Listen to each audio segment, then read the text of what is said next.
రేపటిలో చెప్పాను అందరికీ ముందే ఇంటిమేషన్ చేయాలి.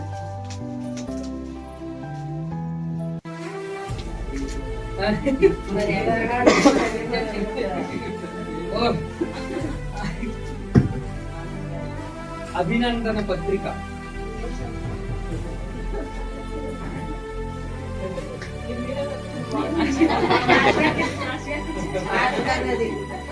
అభినందన పత్రిక ప్రియమైన మా దైవజనులకు వందనములు చెబుతూ రాయినది.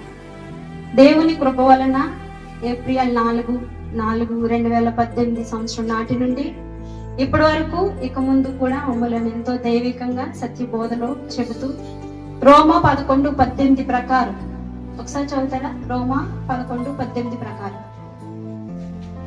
ఇక్కడ రిఫరెన్స్ ఒకటే రాయించాను, మ్యాటర్ సరిపోదని.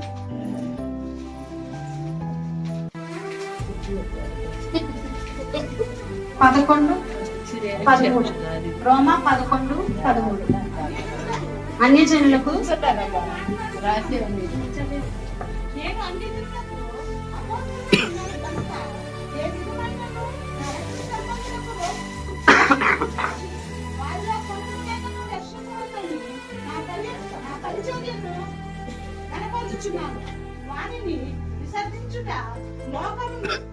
గణపరచుచున్నాను.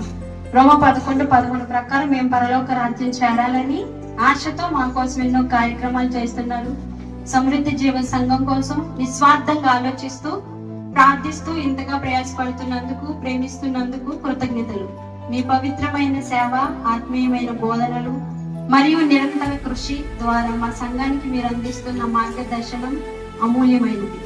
మీ బోధనల వలన అనేకుల జీవితాల్లో ఆత్మీయ మార్పు చోటు చేసుకొని విశ్వాసంలో బలపడుతున్నారు. అంతేకాదు దైవ సేవకులుగా బోధనలు చేయటం కాక మాతో కలిసిపోయి పరిచారకుడిగా మా కోసం పనిచేస్తున్నందుకు క్రీస్తు ప్రేమను క్రియలలో చూపించారు.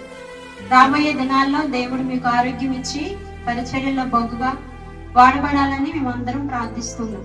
దేవుడు కోరుకునే విధంగా మమ్మలను క్రీస్తు బండ మీద కట్టబడిన వారిగా మా జీవితాలను క్రీస్తు వైపు నడిపిస్తున్నందుకు కృతజ్ఞతలు తెలియజేస్తున్నాం. ఈ సందర్భంగా మా సంఘం తరఫున మీకు హృదయపూర్వక అభినందనలు తెలియజేస్తున్నాము. దేవుని ఆశీర్వాదాలు మీపై ఎల్లప్పుడూ ఉండాలని కోరుకుంటున్నాం. సంఘం తరఫున క్రీస్తు సైనికుడు సునీల్ కుమార్ గారికి అభినందనలతో ఇట్లు సమృద్ధి జీవన్ సంఘ సభ్యులు, యూత్ అండ్ చిల్డ్రన్స్.